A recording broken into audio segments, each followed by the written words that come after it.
You're accused of crimes against humanity at the ICC. You literally dodged the bullet by a hair's breadth.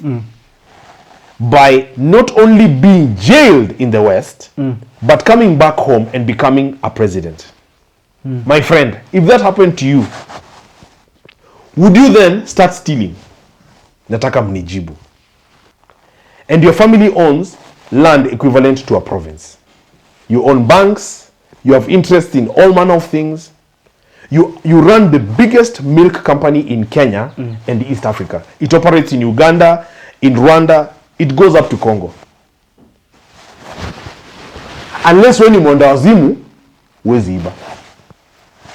You will not think of stealing. Critics and naysayers will tell you, oh, you know, Gen Z is online. Gen Z ni moto ya karatasi. My friend, there is nothing that is a bigger risk or lie than seeing a threat and then underrating the threat. And remember, the president worked under Raila. Raila even fired him. Let's be honest. In that coalition government, Prime Minister Raila Odinga fired William Ruto on a Sunday. It is William Ruto who was in shock after all the work he had done for Raila Odinga, appealed to the president, and President Kibaki reinstated him. What do you think is making Raila so frustrated? Why does Raila repeatedly come out, and I challenge you and your producers to check the record, all these things are on YouTube, etc. Raila says angrily, I am not in the government. I am not in the government. We did donate experts. They asked for experts. The president asked me for experts, but I am not in the government. Why do you think Raila is so frustrated? You answer me.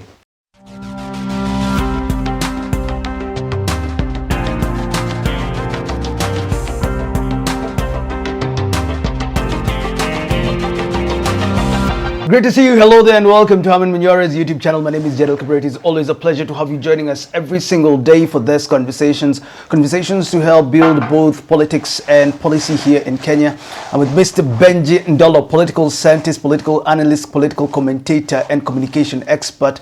He's going to tell us what he thinks about the state of the nation, what is happening now, what should change, what should remain as is, and what cannot change at all.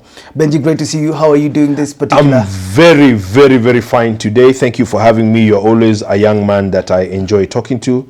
Thank you for the hot water. Yeah. Because unakata weight, you have refused so much. Exactly. Thank you. And what have you been doing? Just fasting really works. Like now, I want to start a fast from this afternoon. Nikule chakula next on Friday. So that works for me. Different things work for different people. It takes some discipline as well. When you also feel your energy is going down, take some hot water with salt. But overall, I've cut 12 kgs. That's about 21 pounds. It's not easy. Congrats. I also walk a lot. I try to golf, stay healthy. I feel good. You can see how I look. You feel good. You look good. You have a nice suit. And you too. Thanks. But what is happening in the country is crazy. Because the president now comes and says we need to compensate victims. There is the ODM UDA merger. There is Gachagua in the diaspora in America specifically saying this man is meeting the Al-Shabaab. The opposition now, who is going to become the flag bearer? Can they beat Ruto? The president in State House with guys from East Land, hustlers, giving them wheelbarrows, I think it were carts and boda bodas. And then there's this viral clip of him telling Kibaki, boda boda na mamamboga, you see empowerment, you do something else. But let's start with compensation. 2017, people died, protests. Since 2017, the president says we're going to look from 2017 and we're going to see how we're going to compensate those that lost their lives. Over 100 youth, Gen Zs died over the past since 2024. Is this the right move? Is this the move that you're expecting, or is there more that needs to be done? So you've asked many questions in one, and indeed these are complex times. Let's begin with the pseudo TJRC that he has put Professor Makau Mutua. So, in principle, it's not a bad thing. The proof of the pudding is always in the eating, so the English say. We have a TJRC report in this country, as you well know. That work, headed by the former Professor Bethel Kiplagat at the time, addressed issues of, land grabbing, historic injustices, Wagala massacre, those kinds of things. The TJRC report. So This is like a TJRC Junior, because this was a proper, huge, not as big as South Africa, TJRC report. The problem now comes is the composition of this effort. Is Parliament involved? Is Parliament, as currently constituted, a representative of the people? Or is Parliament an appendage of the executive? These are the issues, Jadiel, that explain why, as much as Ruto works, as much as Ruto tries, you find that it's very easy to poke holes in his efforts. This is why he continues to struggle. You've just talked about youth empowerment. So two things right there. If you call youth to State House, give them rice and meat and some allowances and some motorbikes, does that mean you have the youth? Number one. Number two, if historically, just in the last 14, 15 years, you have castigated President Kibaki on providing boda boda, which Kibaki even did it in a different way because he provided on a macro scale so that, for instance, it's easier to import boda boda, subsidize the prices, etc., as opposed to giving boda bodas. Do you then have the credibility, you understand, to tell the nation that when you provide the same, you're doing empowerment? And so that's why we've talked repeatedly about the trust deficit that the government has suffered and continues to suffer. It's a whole range of things. And sometimes I say, if you're a human, Jadiel, you really must feel for the president, because I'm sure you agree with me. You saw him meeting Harambee Stars team yesterday. Personally, I like that many times now he's dropped the ADC, the uniformed guy that stands behind him, the AD camp, and he's trying to connect. You know, he's still a young guy. He's trying to know all the players by name, remember them, give them hugs, motivate them, give them money. So it's not like Ruto's not doing a lot. Ruto's always doing, you could even say he's doing too much. If he was a very sincere leader, Ruto would not have as many problems as he has. He would easily, because he himself has said he's the best president, correct? Well, it's not for him to say. He would easily be the best president. Having come from the kind of background he came from, all right? Just kind of the son of a nobody, a teetotaler, a graduate, somebody who has risen from KANU, sub-branch chairman. And I believe Honorable Kiro, I think he's coming here today. He can, Honorable Kiro has risen, so they know the details. He'll tell you this was his first car, this was who he was in university, when he was in campus with Felix Koskei, the current head of public service, when he was in YK92. He'll tell you the details of those things. I'm much younger, so I wouldn't know. Yes. But just having risen from that through the ranks, defeat with Uhuru 2002, victory with Uhuru a decade later, 2013, deputy president for 10 years, now president. Ruto would easily be the best leader. Then what is the problem? What is the problem baffling. that people are just dying in protests? Calls for compensation came way before he decided now to bring this Prof. Makau Mutua committee or team. What is the problem that now we are looking at the president and we are thinking, why can't you solve these basic things? There are the low-lying fruits that you can, deal with. In fact, let me just go further and say, because I'm a leader in my own right. So Ruto has served in cabinet under President Kibaki. He has served as deputy president under President Uhuru and now as president himself. That's rich experience. The problem with our politics, Jadiel, is you could also argue, because I like to come here and talk philosophically.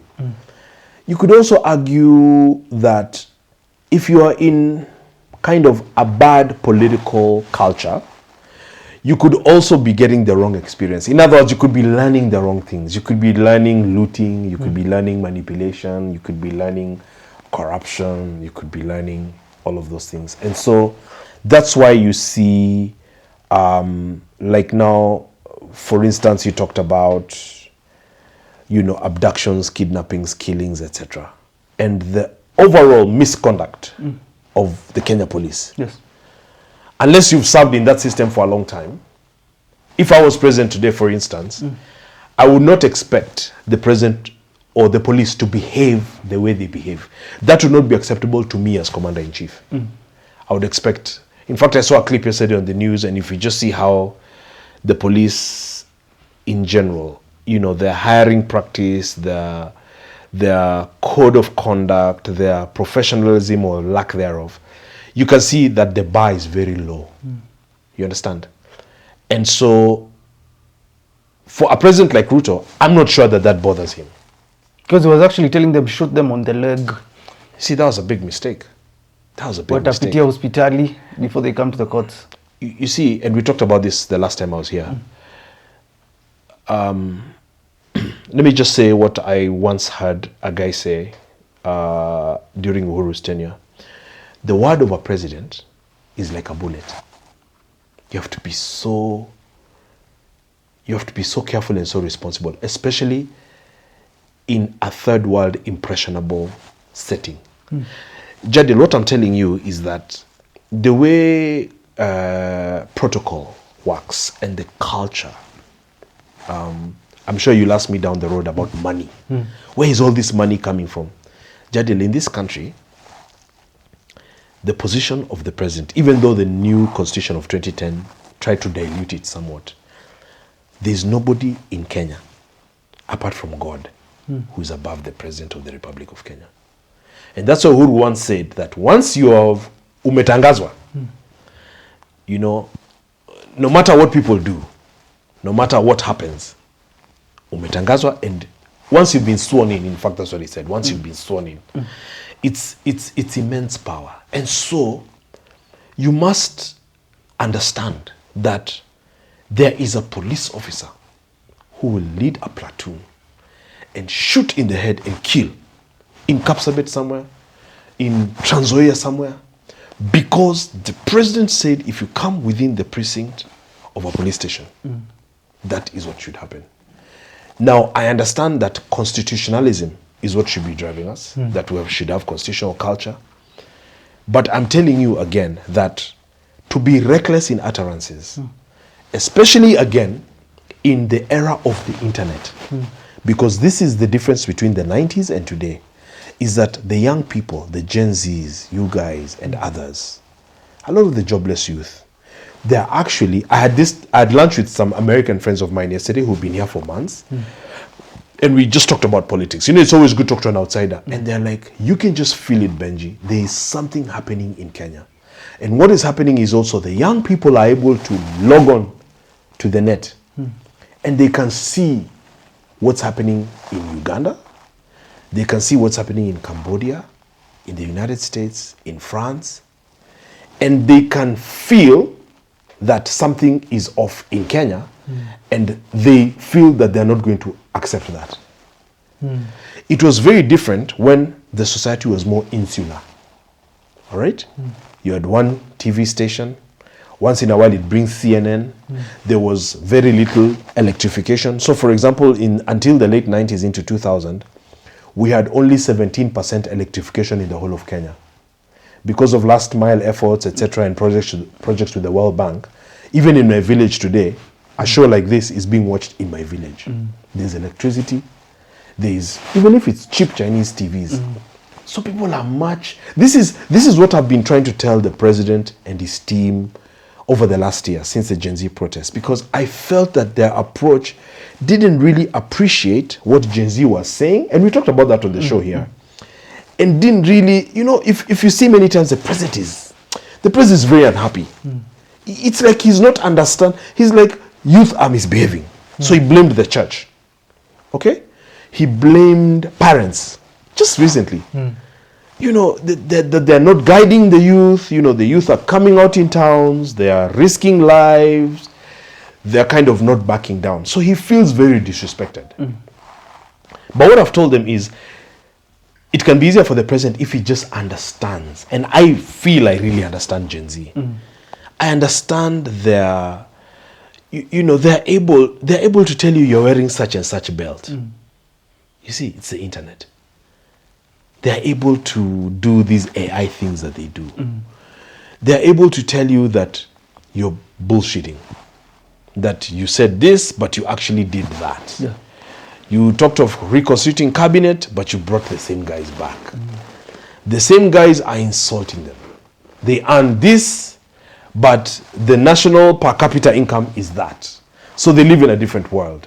You're wearing Louis Vuitton belts and Rolex that costs this, but you're talking about fiscal prudence and cutting healthcare costs, etc. So you have to know how to communicate with them for it to work, because bullying or bulldozing them is not gonna work. But then who's gonna listen to me, Jadiel? Now they have Raila Odinga in Kenya Kwanza, UDA, ODM, MOU. And Raila actually said, you're saying Wantam, where will it go? What does it mean? Let's make government work. Do you think there is any impact with Raila working together with Ruto? So Kabiro, let me answer your question with a question, and I hope you answer me. So Raila spoke last week. Yes. I think it was at Phoebe Asia's funeral. Yes. What do you think is making Raila so frustrated? Why does Raila repeatedly come out, and I challenge you and your producers to check the record, all these things are on YouTube, etc. Raila says angrily, I am not in the government. I am not in the government. We did donate experts. They asked for experts. The president asked me for experts, but I am not in the government. Why do you think Raila is so frustrated? You answer me. Because the people don't want him to be there. Or is there a better answer? That's the correct answer. Raila senses, and he's an old politician, that his grip and his support has slipped. Now that's just a fact. Raila did not join Kenya Kwanza, and his popularity went up. You see, that's how you do scientific, it's called deduction, reduction analysis. Raila did not join Kenya Kwanza, and then his popularity went up. It obviously diminished. Yes. But then there's the benefits that he gets from joining government. Now, it's a tricky balance, and that's why you see him saying, we will get to that point, then we will decide whether to go ahead or not. But then as soon as he said that, then he said, I will support in 2027, then decide. I might run, I might support someone else, etc. There's a lot of, first of all, I don't think that the president got the return he expected from pulling Raila in. Because it was supposed to be, in their mind, a silver bullet. So that didn't really work. Because you still saw the resolve and the demonstrations continue. Ordinarily, what would happen when Raila was just head of opposition is you call Raila and instantly the demonstrations are off. Because as they say, if he tells his troops about turn, they just turn. Joho likes to say that. Yes. So remember, this was leaderless, partyless, tribeless, fearless. All right? And so it continues to be problematic. There's many other aspects of it. There's the Gachagua factor in it. There's now Matiang'i. There's obviously Maraga. But the Gen Z movement, as I see it, because you've called me here to be honest, you've not called me here to, I'm not here to be anybody's sycophant. Yes. In fact, I always tell people, even if you support the president, the worst disservice you can do to the president is to lie to him. So you're not going to help Ruto by lying to him that everything is fine. Even if you call some of his guys here. Even if you call Itumbi here. He's not doing the president a service by telling him, Your Excellency, everything is fine. SHA is working. SHA is okay.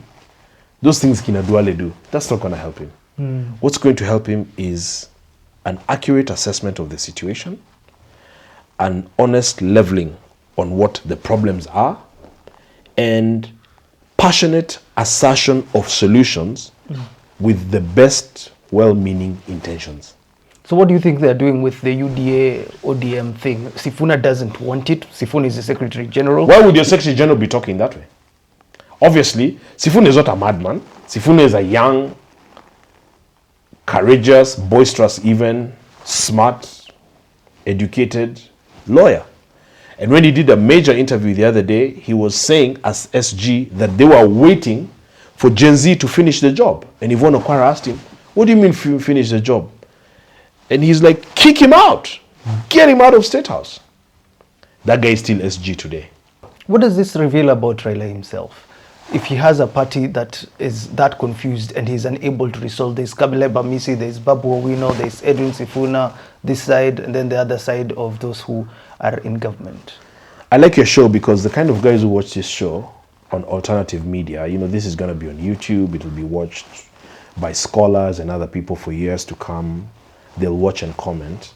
It's not just traditional media. It's not just a show, a TV show where you come and make noise. If someone catches it, they get entertained. If they don't catch it, they miss it. This is different stuff. I'm going to answer your question with a quote from WikiLeaks, 2009, when Michael Ranneberger was American ambassador to Kenya.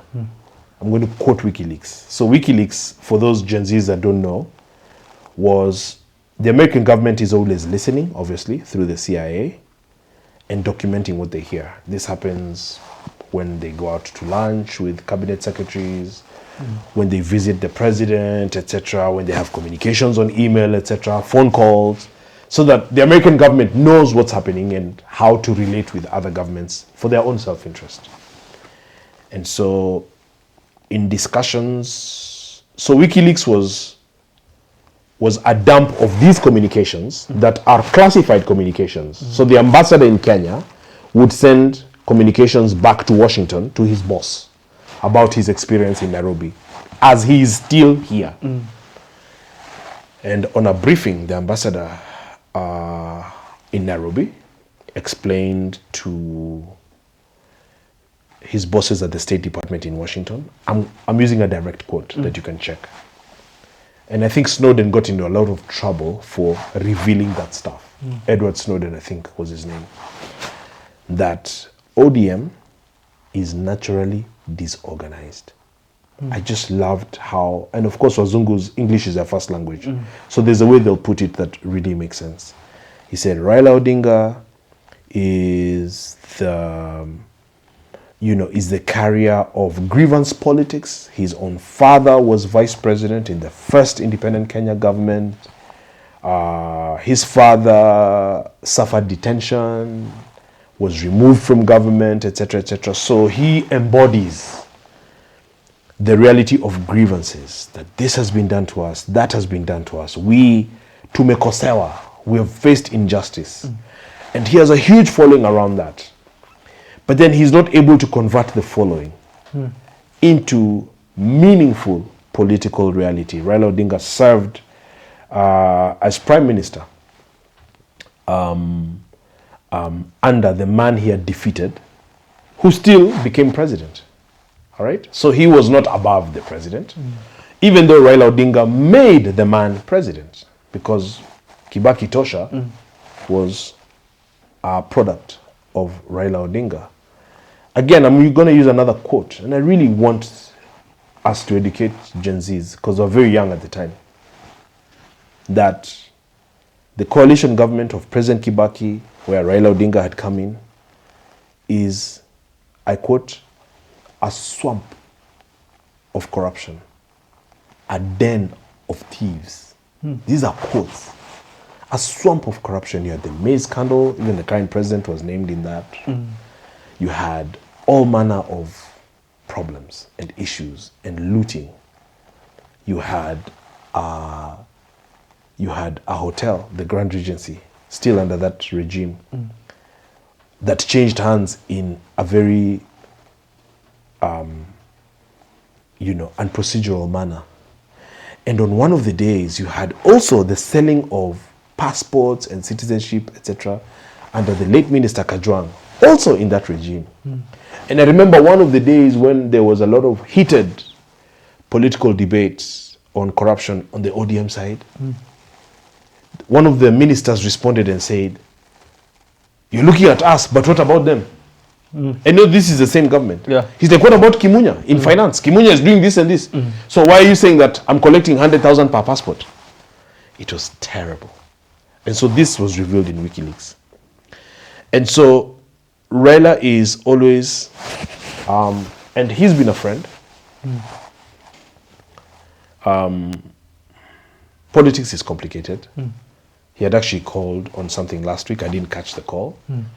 But he's someone I know. I've been to his home, so I cannot say that he's not a friend, even if we are not age mates. Raila is always somebody who... Raila, I don't know what the problem with Kenyan leadership is, because at some point I thought that Raila could do a lot of good. But if you look at Raila critically, Raila is a very confused person. Raila is very conflicted. Raila is a traumatized Kenyan in a sense, because he's an ex-detainee. Raila has tried to be president. Even the kind of language he has used and the kind of sincerity. Raila has told us things about Ruto. When you say somebody is a thief and you provide evidence to a large extent, you then turn around. Jadiel, if you are a thief and you invite me for this interview, I cannot come and talk to a thief. So there are certain minimums, irreducible minimums, that cause human beings to work together. And remember, the president worked under Raila. Raila even fired him. Let's be honest. In that coalition government, Prime Minister Raila Odinga fired William Ruto on a Sunday. It is William Ruto who was in shock after all the work he had done for Raila Odinga, appealed to the president, and President Kibaki reinstated him. Oh. Yes, Raila fired Ruto as Minister of Agriculture over issues they had. You can ask my follower on this show when he comes. And so, how will Raila then turn around and tell us that we have to make a thief a two-term president? These are the problems. And I think one of the lessons, and I'm also preaching to Gen Z because they have a longer future than I do, we need to change the political culture in this country. We cannot, now when we have these discussions on social media, people say, it's kind of okay because anything goes in politics. So even when Baby Pendo was killed, it was just siasa. But the reason the president is trying to do a mechanism now for compensation is because a family actually lost a child. That child, Baby Pendo, was 2. Do you know she would be 10 today? Do you know what that means to that family? And just because you don't know them, Jadiel, doesn't make it okay until the same thing knocks on your door. We had Kenjakoma brothers, Yes. I think under President Uhuru. Brothers. Yes. A mother just instantly lost 2 boys like this one for nothing. How do you compensate that? Even if you give her 20 million. 20 million. It's good money, but 2 boys? And these boys are just... In fact, what happened is one was assaulted and then the other saw. So the other one was eliminated, so he's not a witness. What kind of country is that? So the Gen Z cause is very genuine. That we cannot live in such a country. That we want a better country. We want constitutionalism to take root. We want good leaders. We want elections to work. We want a clean IBC. We want clean, credible, verifiable elections. We want a good president. Why should I be shy about saying that?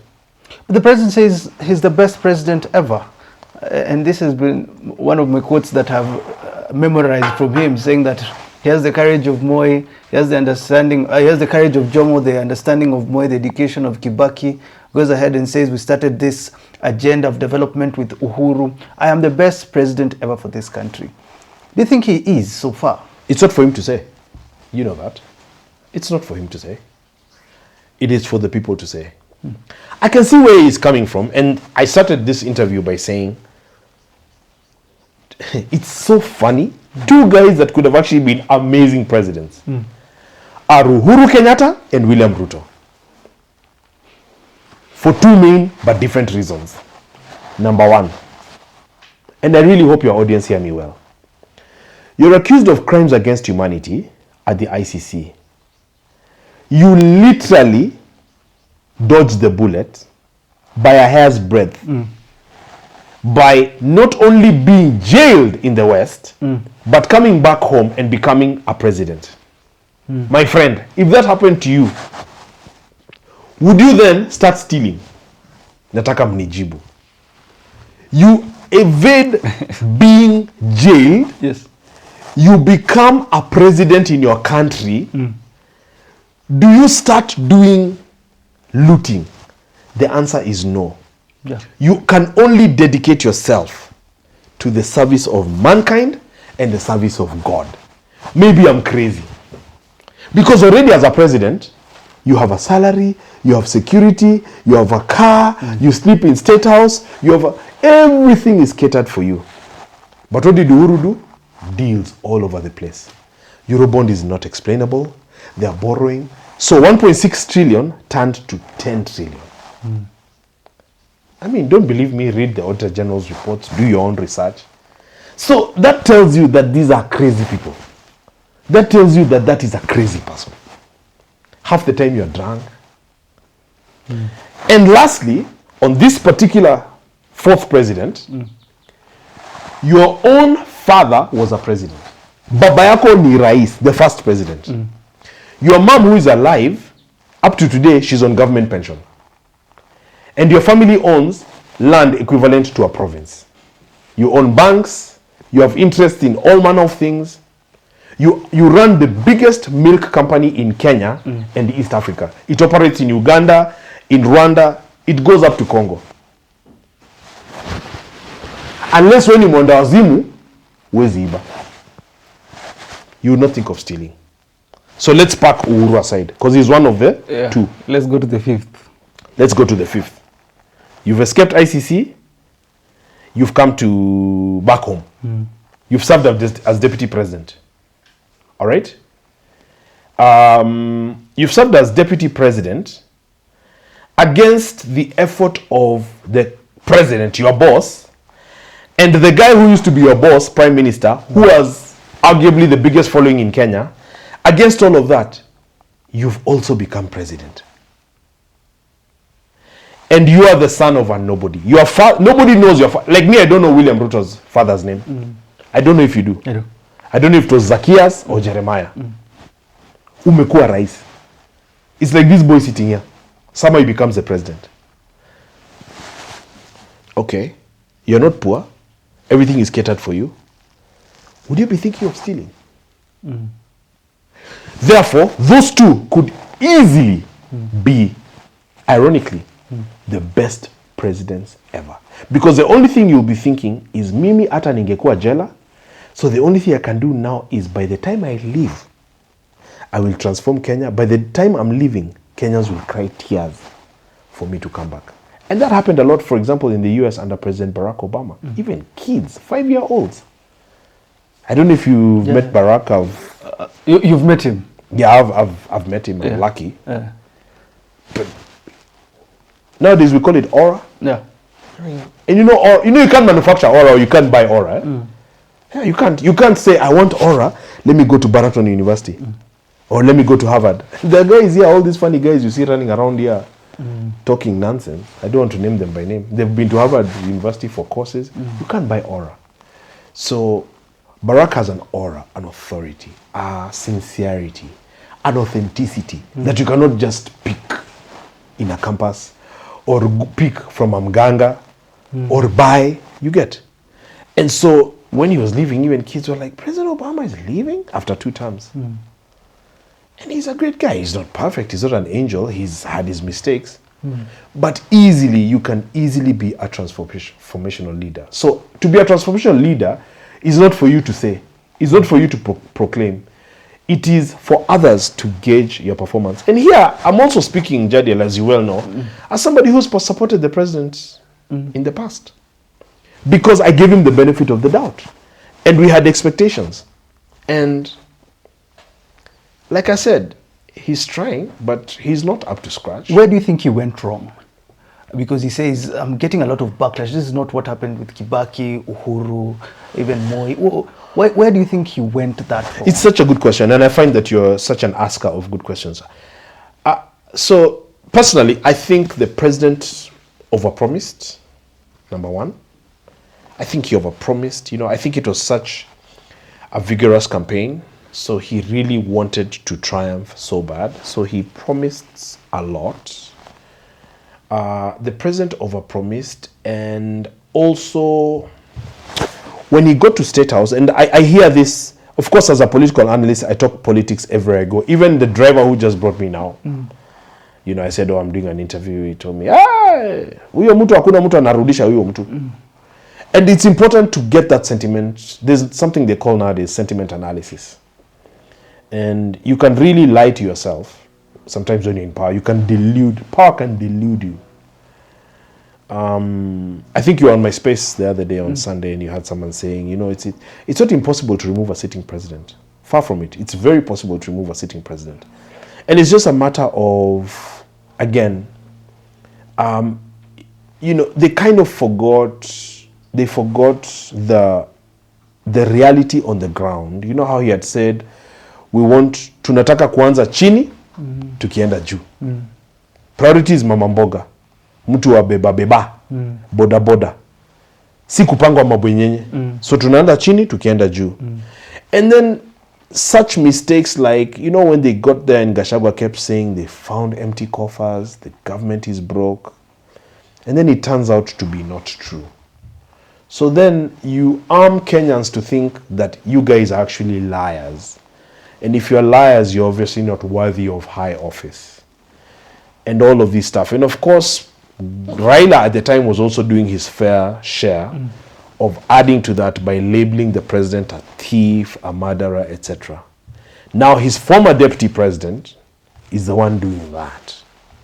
So if you have a bit of discernment, which again in the internet age, people are not as ignorant and as gullible and as foolish as we would like to imagine, you can therefore see that the government is painted in very bad light. All right? And the government itself continues to increase that deficit by its own CS. For example, when Murkomen speaks and says, Piga risasi. And you can see right there when you're saying that, people are like, no. So he had to quickly walk back his statement and even go and write a whole communique and clarify within the National Police Service Standing Orders and within the National Police Service Act, which is the law. And he's a lawyer. He's actually a university lecturer on law. So when you do these kinds of mistakes, and there are many, you can only have yourself to blame because, as you have asked, where did he go wrong? That's where they went wrong. The third thing, which was actually pretty significant as well, you have to have as a leader a very natural appreciation that our people are poor in general. Just if you look at any numbers, if you look at any matrix, Kenyan population is by and large poor. Let's say 80%. They are literally poor. If you look at KNBS, and I'm talking from experience, I've looked at that. If you look at IEA data on salaries, on incomes, on banking, you find, for example, the banking report for 2024, less than 60,000 accounts had 500,000 shillings in the banks. Less than 120,000 salaried Kenyans and 150,000 and more. 90% of salaries are 50,000 shillings and below. Now, very quickly, if you just do even, what we used to call in school comparative analysis. I know these are first world, but there are countries I'm familiar with, so let me just use them very quickly. So if you look at the UK and the US, it sounds unfair because these are very wealthy countries. You look at, let me give you an example. A taxi driver in London, by 10 o'clock in the morning, I've lived there, I understand. By 10 o'clock in the morning, he has made over 10,000 Kenya shillings. If he works the whole day, that is some 40,000 Kenya shillings in a single day. Now, of course, there's other factors like inflation and whatnot there, but when you're doing analysis and they find that in Kenya, somebody can make 300 shillings in a day. How ndio wengi? It's very shocking. A gas station attendant, petrol station attendant in the US, or a truck driver, makes anywhere from 400 to 800,000 Kenya money. That's why there's a rush for visas. Yes. You understand? That is the salary of a CS here after deductions. And so when you come into such a setting and you start adding taxation, remember this, call him Zakayo. and then your justification or your answer is, you know, I'm not here to do popular things, that can really mess you up. Now we have... It's not just about getting another term. It's about being an effective leader. In fact, Jadiel, allow me to say this. These are my own views. I would rather be a popular and strong and transformational, solid, one-term president. I would rather be that, like President George Bush's father, Herbert Walker, than an unpopular two-term president who is accused of corruption and rigging. And the reason I'd rather be the former is because I'd rather be there for one term, and I go and people feel that I was the right guy and they really miss me, and they either just live with that or they bring me back, like kind of how Trump came back, because he came back even more popular. Yeah. So it's not about two-term. It's about effectiveness. It's about efficacy. It's about delivery. It's not about me saying I'm a good leader. It's about delivery on the manifesto, the plan, as it was called. Do you think Gachagua will be the guy to take him out? Rigathi, who is in America, having claims of Ruto meeting the Al-Shabaab, came up with the one term, and the Makuzo, CS Murkomen and Kindiki want him to come and write a statement. Talks in Nairobi is that they might actually arrest him. Would this be the guy to take him out? So I would like to be very clear in my analysis, because take him out implies that Gachagua will remove him and replace him with himself. Yes. So that's why I like to be very careful. So as an impeached deputy president, and given the fact that he's Kikuyu, Gachagua virtually has no chance, because Gachagua is not better than Ruto. Gachagua has no chance of becoming president of this country. What Gachagua will do, if President Ruto does not win re-election, and that's highly likely, the person to blame and the person that will be responsible for this loss is former Deputy President Rigathi Gachagua. Why? Gachagua was not picked by accident. Gachagua is a big-time warrior. It's my job as an analyst, because I'm not really a layman, to see that.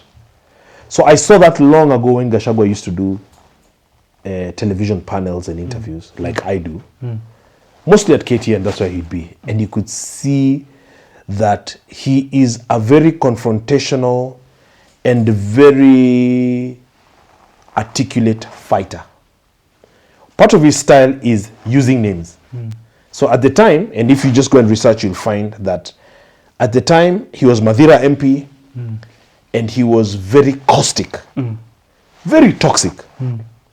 And he would say that the government is doing this under Uhuru Kenyatta and Fred Matiang'i and Karanja Kibicho.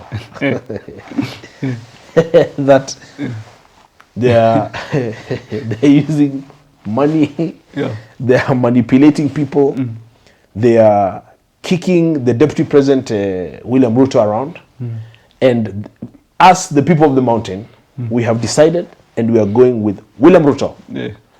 You know, and so that is his style. A lot of people who are not very attentive are now shocked. They're like, where does Gachagua get all this stuff? Well, that's just him. You know? Makuzo. Makuzo wakiamua washikane na watoe wewe, na wewe ni mwizi. Ni mwizi si mwizi.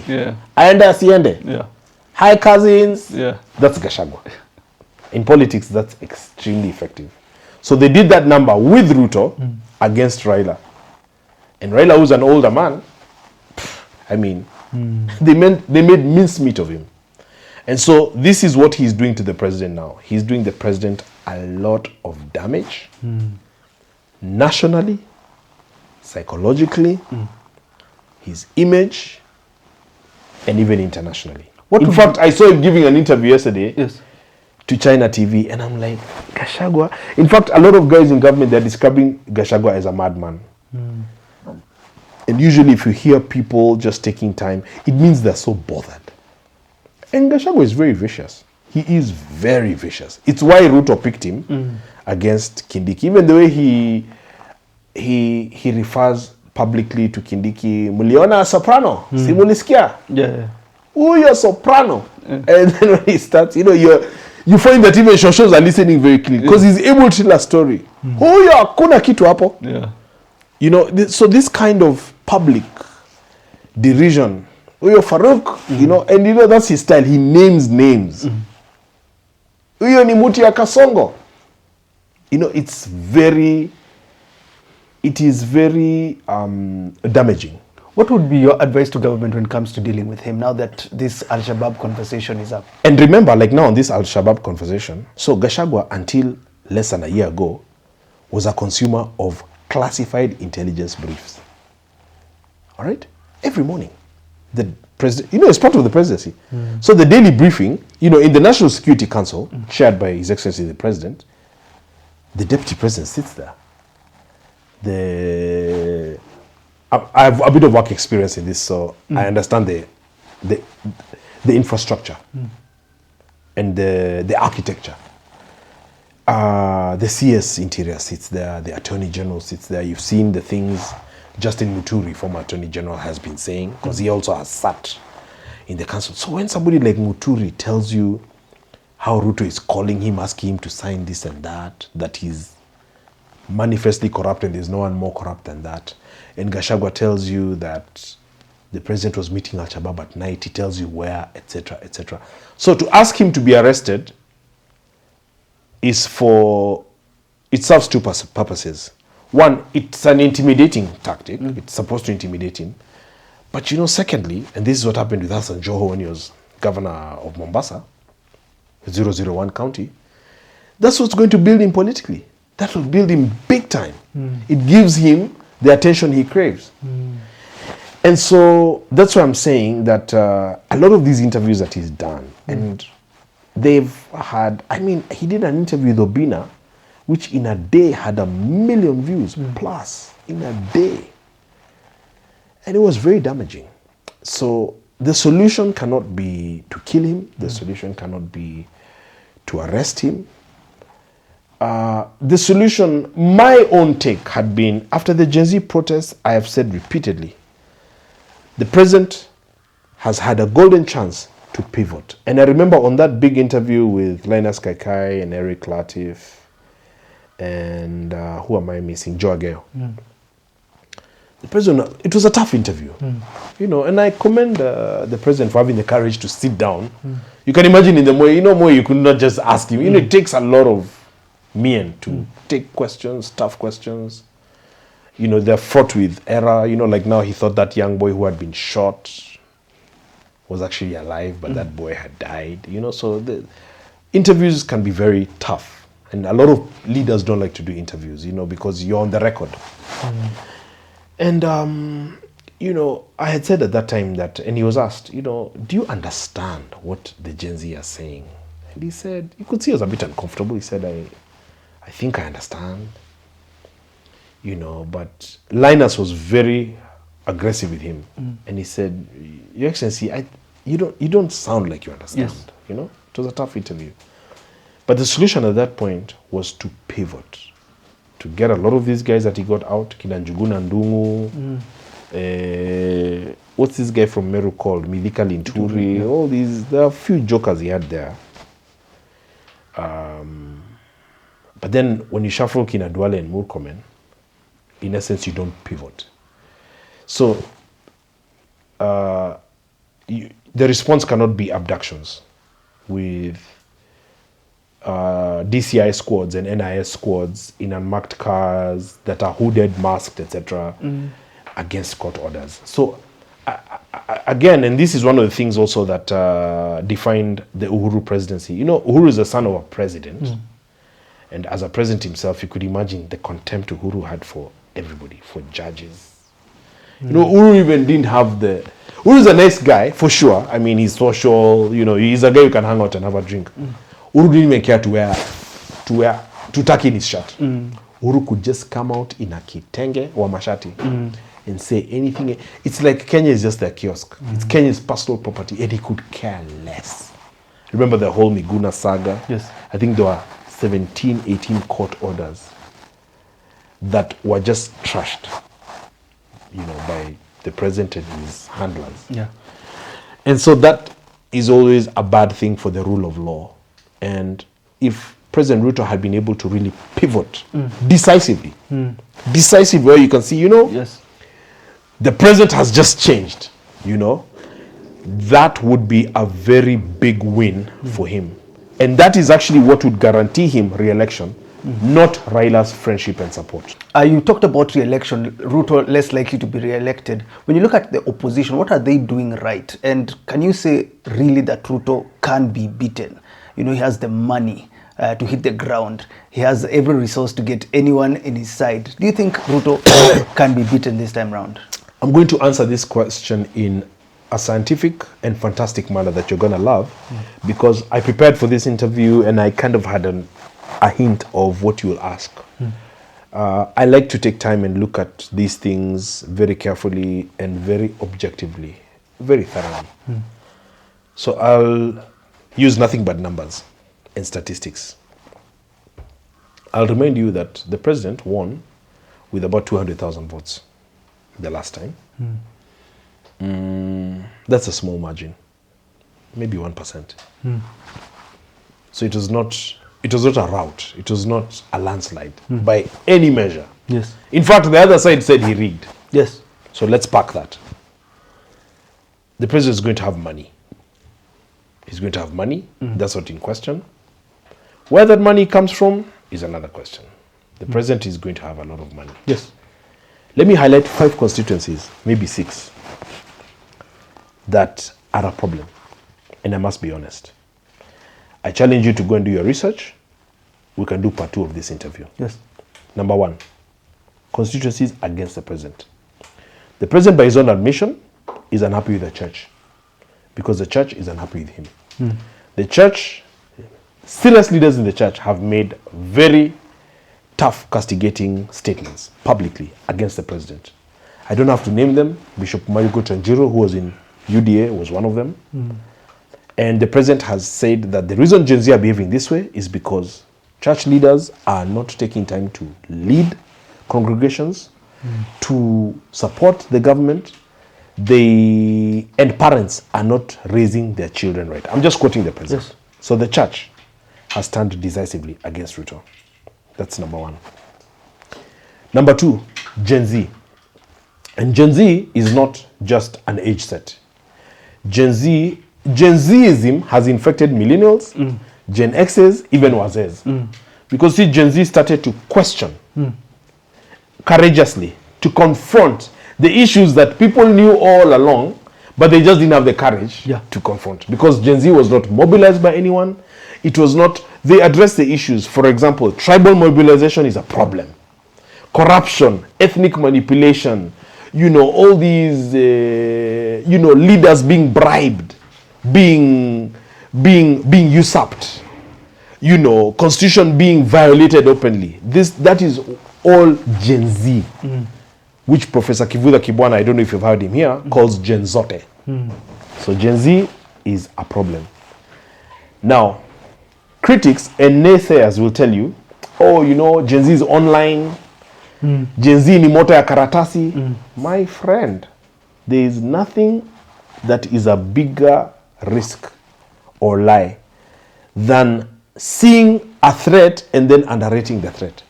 Because if these people had not underrated the threat, we would not have gotten to where we got in June 2024. And it is just by God's grace and a whisker that State House was not overrun. You know the story. Yes. You're a professional. Yes. After Parliament was overrun, and it is even a miracle that MPs were not killed that particular day.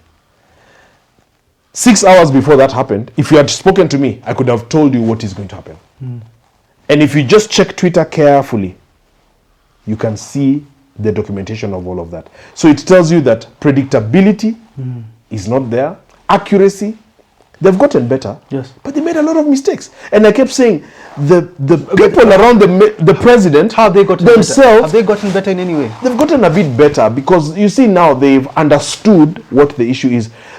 I kept telling some of these guys, because I see them online, I see them, sometimes we meet, in different places, social places, clubs. They put the president in a lot of trouble. The guys who are abusing people all over the place, that guy for the finance committee, Kimani something, the one whose house was burnt. Kimani. They put the president in a big mess. The president had to be hunkered down in State House. State House was about to be overrun. Why would I put my boss in such a situation? It is my first job to guide my boss and also to protect him as an advisor. Yeah. You understand? So Gen Z, you cannot tell me Gen Z went away. Gen Z has not gone away. Gen Z is there. So there's the church, there's the Gen Z. Mount Kenya in total, number 3. All of it. Mount Kenya in total is gone. And it's a huge factor. That's just a fact. You cannot wish that fact away by dancing on podiums, doing empowerment. By telling Sabina to turn around. Let's be serious. You cannot fix that way. Sexualizing politics. You cannot fix that in that way. By saying, munaona huyu mama? Huyu unaweza amka asubuhi? It's just wrong, and I must say it. So that's number 3, Mount Kenya. Number 4, anybody with a pay slip. We talked about taxation here. It is very difficult. In politics, there's something called actual voting. You can even have crowds and mobilization and facilitation, etc. But someone has to go into a booth and vote and look at a slip and say, okay, I'll pick this one. And for his promises the last time, and with his troubled history, someone could say, I think now after everything that has happened for 10 years under Uhuru, wacha Ruto akuje. I know a lot of people say it's foolish logic or it's foolish reasoning. Let's give Ruto a chance. I think huyu anaweza. He's active, nini, tick.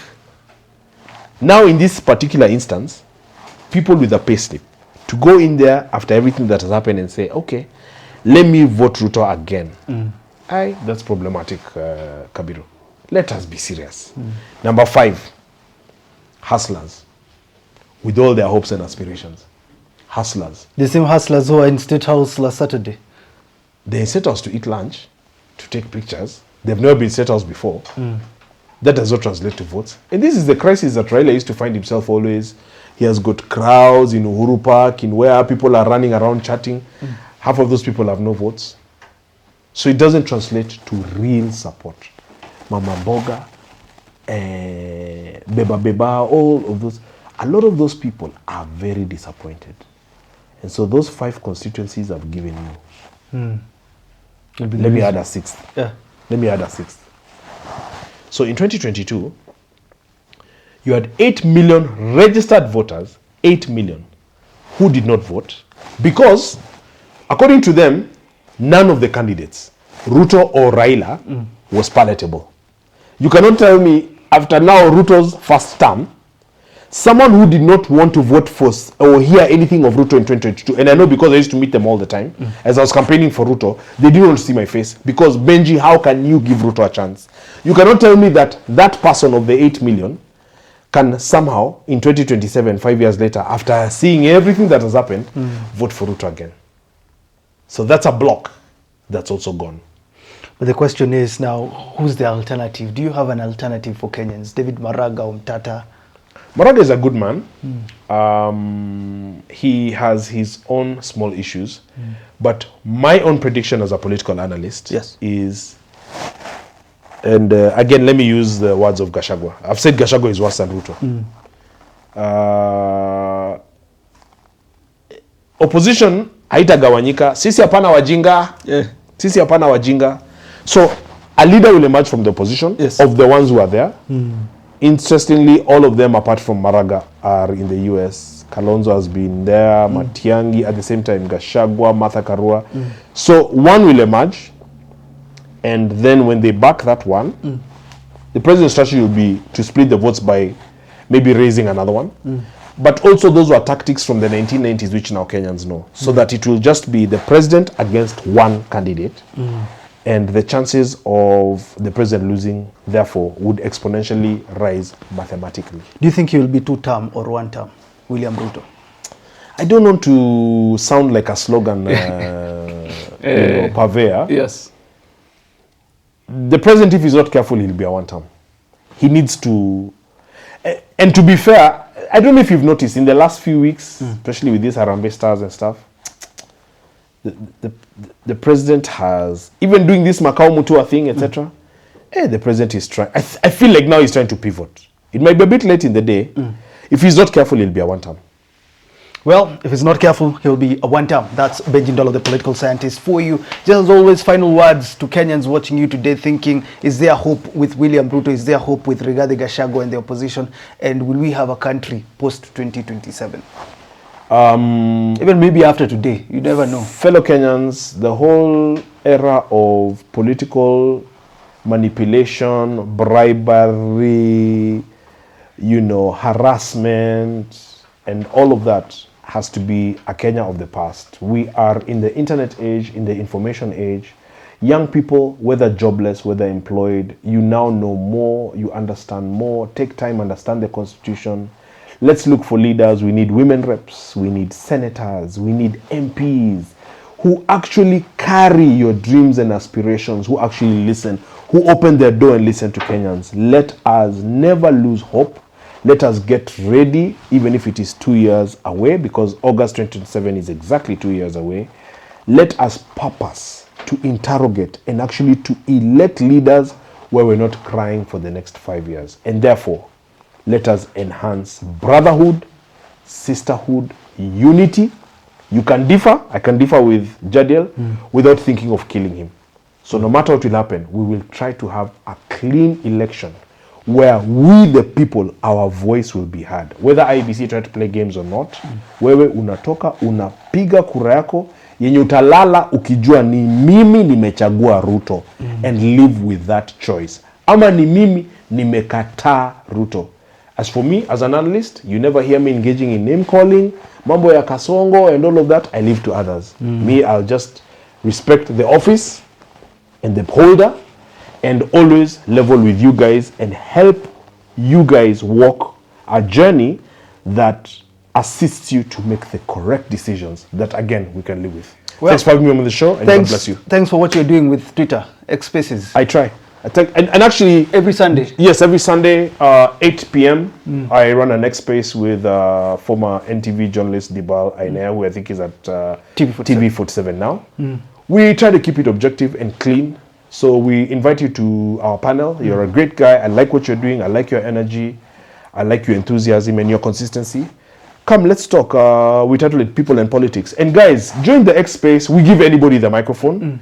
And it's not elitist. It's not just for guys like Jadiel who are known and who have their own shows. No, you're elite. But it's for anyone. Campus students, just come and give your opinion and views. Because as my friend Jeff likes to say, when he stop talking, we start fighting. Yeah. Thanks for tuning into this conversation. Leave a comment down below. Leave your likes and comments and share this video with as many people as possible so that we can reach the whole part and every Kenyan out there who actually cares about this country. Thanks, Benji. Thanks for having me. I really, really appreciate being here. Good. God bless.